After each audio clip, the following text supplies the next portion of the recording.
వరుసగా 2 ఓటముల తరువాత గుజరాత్ టైటాన్స్ అదిరిపోయే కంబ్యాక్ ఇచ్చింది. చెన్నైలోని చెపాక్ స్టేడియంలో జరిగిన మ్యాచ్లో చెన్నై సూపర్ కింగ్స్ ను 8 వికెట్ల తేడాతో ఓడించింది.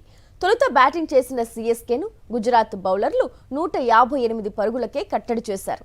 సూపర్ ఫామ్లో ఉన్న సంజు శాంసన్ త్వరగానే అవుట్ కావడంతో సీఎస్కే కష్టాల్లో పడింది.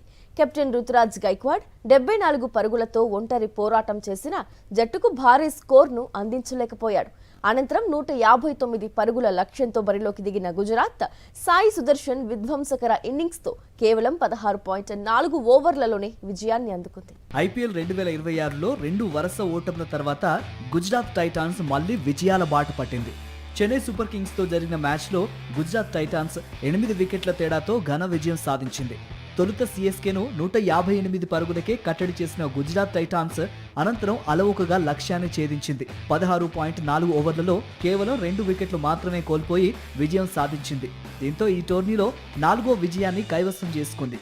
చెన్నైలోని ఎంఏ చిదంబరం స్టేడియంలో జరుగుతున్న ఈ మ్యాచ్లో టాస్ గెలిచిన గుజరాత్ టైటాన్స్ తొలుత బౌలింగ్ ఎంచుకుంది. ఓ దశలో 37 పరుగులకే 4 వికెట్లు కోల్పోయి కష్టాల్లో పడింది.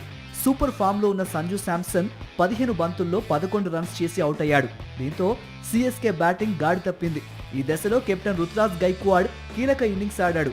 60 బంతుల్లో 74 పరుగులు చేసి అజేయంగా నిలిచాడు. అయితే ఆశించినంత ధాటిగా బ్యాటింగ్ చేయలేకపోవడంతో సీఎస్కే తక్కువ స్కోరుకే పరిమితమైంది.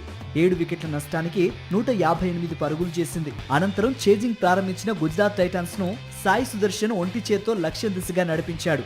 గత మ్యాచ్లో సెంచరీ చేసిన అతడు ఈ మ్యాచ్లోనూ అలాంటి ప్రదర్శనే చేశాడు. 46 బంతుల్లో 87 పరుగులు చేశాడు.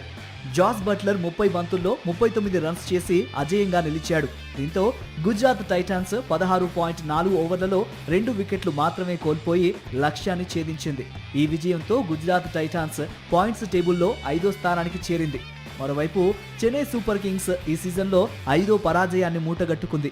ఫలితంగా పాయింట్స్ టేబుల్లో 6వ స్థానానికి పడిపోయింది. వరుసగా 2 ఓటముల తర్వాత ఈ మ్యాచ్ ద్వారా గుజరాత్ టైటాన్స్ విజయాల బాట పట్టింది.